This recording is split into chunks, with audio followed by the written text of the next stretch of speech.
99% ആളുകളും ഇത് തെറ്റായാണ് വായിക്കുന്നത്. എന്താണ് നമുക്ക് നോക്കിയാലോ.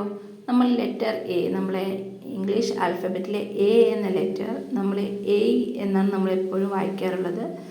പണ്ടൊക്കെ നമ്മൾ ഏറ്റവും കൂടുതലും അതിനെ വായിക്കാറ് എ ബി സി എന്നാണ്. പക്ഷേ നമ്മളിത് ഇപ്പം ഇതിൻ്റെ സൗണ്ട് വെച്ചിട്ടാണ് നമുക്ക് റീഡ് ചെയ്യുമ്പോഴത്തേക്ക് നമ്മൾ കൂടുതൽ എഫക്റ്റീവ് ആവുന്നത്. നമ്മളെ എ എന്ന് പറയുന്നത് നമ്മുടെ സൗണ്ട് എന്ന് പറഞ്ഞാൽ അ സൗണ്ടാണ്. നമ്മളെ ബിഗ് എ സ്മോൾ എ എന്ന് നമ്മൾ എ എന്നല്ലേ പറയും. അതിന് നമ്മൾ സൗണ്ട് വേസ് നോക്കുമ്പോഴത്തേക്ക് അതിൻ്റെ സൗണ്ട് എന്ന് പറയുന്നത് അ സൗണ്ടാണ്. എല്ലാവരും കൂടെ പറഞ്ഞ് അ.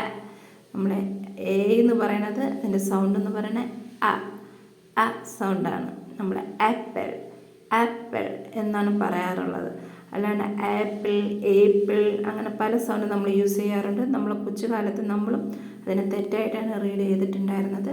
ഇനി നമ്മളതിൻ്റെ കറക്റ്റ് രീതി നമുക്ക് വായിക്കാം. ഫസ്റ്റ് നമ്മൾ ഇന്ന് പഠിക്കുന്നത് എ സൗണ്ട് അ ആണ്.